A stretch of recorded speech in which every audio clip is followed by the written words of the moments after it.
আপুনি এই সাৰ্কাসৰ জোকাৰ হলহি কিদৰে? কবি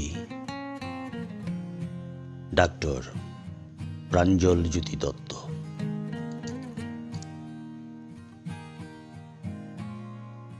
কবিয়ে তেওঁৰ এই মনোৰম কবিতাটি উৎসৰ্গা কৰিছে জেতবন বৰুৱালৈ, অৰ্থাৎ মোলৈ। ভাল লগা কবিতাটি মই পাঠ কৰাৰ যত্ন কৰিছোঁ।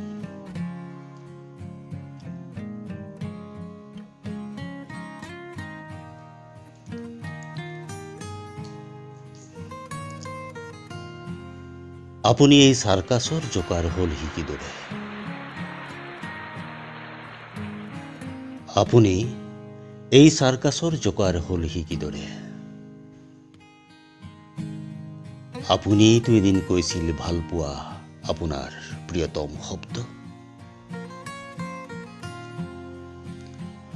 আৰু বিশ্বাস তাতোতকৈও অলপ বেছি। আপুনি বিশ্বাসক উশাহ বুলি কৈছিল, যাৰ অবিহনে মানুহ এটা মৃত শৰীৰ। আপুনি ৰিজাই ভাল পাইছিল বিশ্বাসক এখন সাগৰৰ সৈতে, আৰু নিজে নাবিক হৈ গৈ থাকিব খুজিছিল দিগন্তলৈ। আপুনি এই সাৰ্কাসৰ জোকাৰ হলহি কিদৰে? আপুনি এই সাৰ্কাসৰ জোকাৰ হলহি কিদৰে? জোকাৰ হলহি কিদৰে?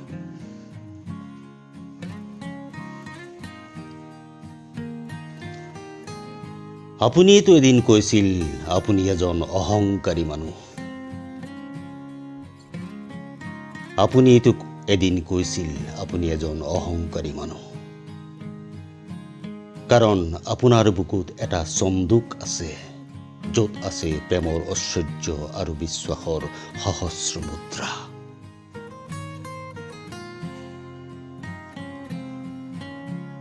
আৰু আপুনি কৈছিল এই অহংকাৰখিনিক লৈয়ে আপুনি এদিন মৰিব খোজে। আপুনি এই সাৰ্কাসৰ জোকাৰ হলহি কিদৰে? আপুনি এই সাৰ্কাসৰ জোকাৰ হলহি কিদৰে?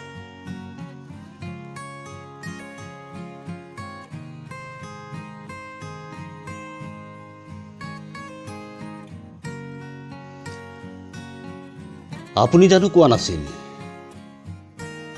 আপুনি জানো কোৱা নাছিল ভাল পোৱা ৰং সলাই ফুৰা দিটো নহয়, ভাল পোৱা এজোপা চিৰসেউজ গছ, যি ছাঁ দিয়ে, যি কলৈকো ঢাপলি নেমেলে আপোনাক এৰি থৈ।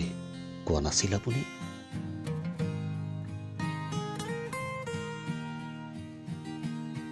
কোৱা নাছিল নে আপুনি?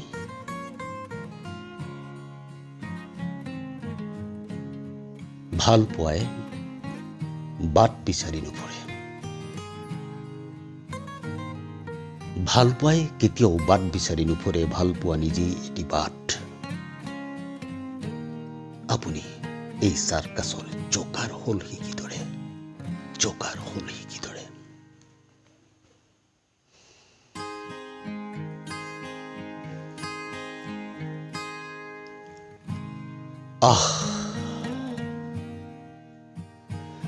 আপোনাৰ গালে মুখে সানি দিয়া ৰংবোৰ, নাকৰ ক'লা ফুটটো, হালধীয়া পটলুং, হাতৰ লাখুটিডাল। মই আপোনাৰ মুখলৈ চাব পৰা নাই।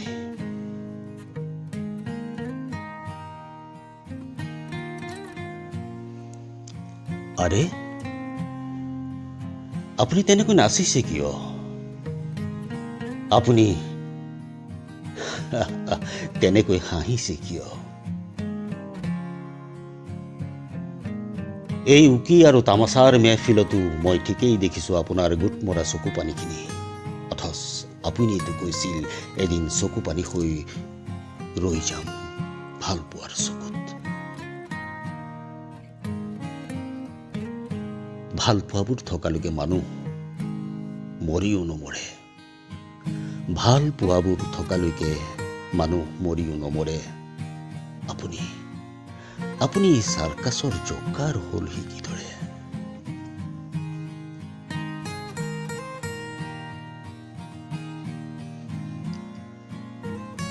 তালিবোৰৰ পিছত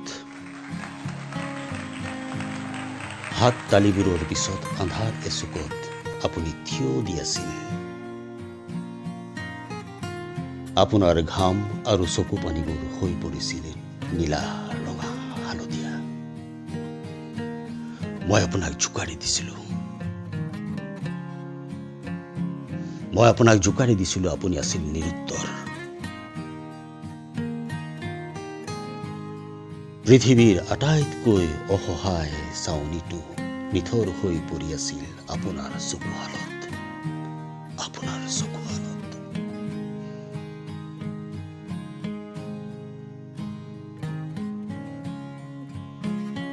মই হাহাকাৰ কৰি উঠিছিলোঁ।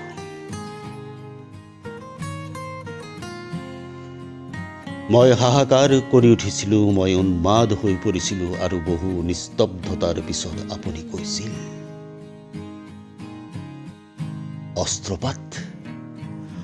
অস্ত্ৰপাত বুকুত আৰু অকণমান তকৈ সুমুৱাই দিয়া।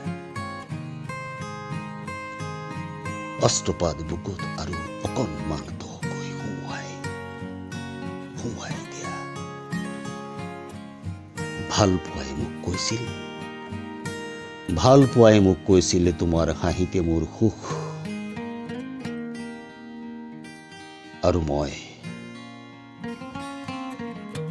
আৰু মই হাঁহি হাঁহি বৰণ কৰিলো এনেকৈয়ে মোৰ মৃত্যু।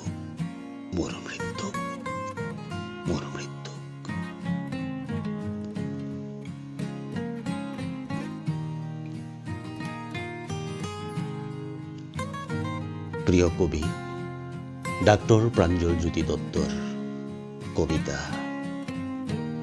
আপুনি এই চাৰ্কাছৰ জোকাৰ হলহি কিদৰে। প্ৰিয় ভাতৃয়ে,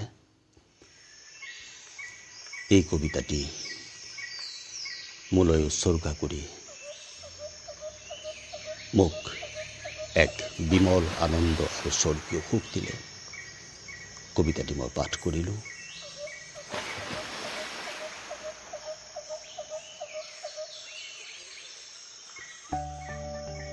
অশেষ ধন্যবাদ।